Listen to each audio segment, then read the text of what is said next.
Hey, when God doesn't answer the way that we want, sometimes we can ask God, why? What are you doing? Why are you not answering me? In the snap of a finger, you could fix my situation right now, but you're choosing not to, and I don't understand it. I don't understand why. And we ask him to change things and open a door and fix what's broken, and he doesn't.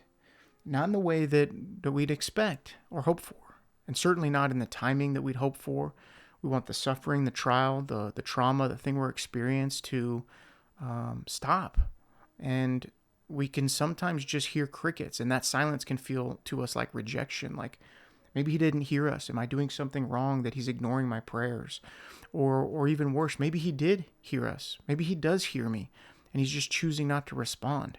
But what if I told you that God's silence isn't his absence? What if his no or his not yet is the most loving thing that he could say to you right now in your situation, in this hard thing that you're facing? See, real trust doesn't come from getting all of the answers. Real trust comes from knowing who gives the answers. It comes from knowing who he is, even when you don't understand the why of your situation, the why of what he's doing right now, the why he's allowing that in your life. And that's what faith is. It's trusting in the character of God when all of the details, they don't make sense. In Isaiah 55:8, it says, "For my thoughts are not your thoughts, neither are your ways my ways, declares the Lord." See, God doesn't owe us an explanation. He gives us himself, his presence. When we think about Job, he lost everything. We've talked about this in other videos because it's such a good reminder. To us, he lost his family, he lost his wealth, he lost his health. And for 37 chapters, Job is crying out, "Why, God, why are you allowing this to happen? I haven't done anything to deserve this." And when God finally answers, he doesn't give Job reasons why. He gives him the revelation.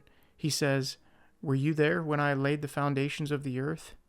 In other words, Job, you don't need to know the why. You just need to know the who.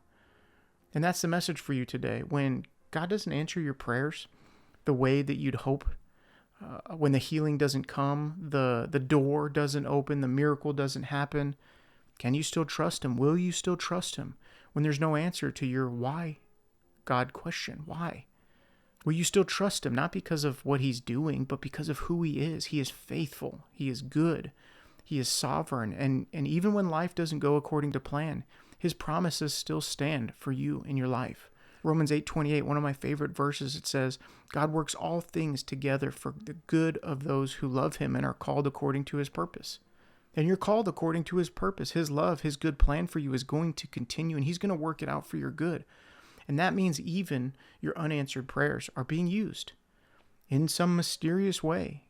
He's listening, he's present, and even closed doors are a part of the design. Even disappointments are being redeemed and used to produce something good in your life, strengthen your faith, grow you, stretch you, give you patience and endurance.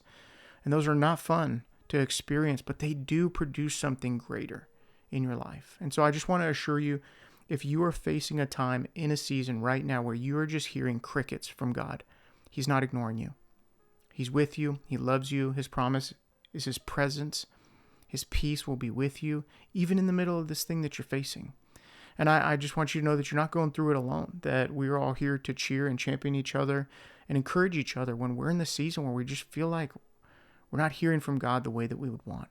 So let's shift our focus together and let's start relying and asking the who. God, what might you be doing in my life through this right now? You're a good God. I trust who you are, and you're sovereign in this situation. And I know that you have the ability to allow things, to shut doors, open doors. You're in full control. Help me to trust you rather than focusing and getting so frustrated on the why. And together, as we walk through this, let's remember to walk in truth and war against deception. And remember to stay sharp because Jesus is coming soon.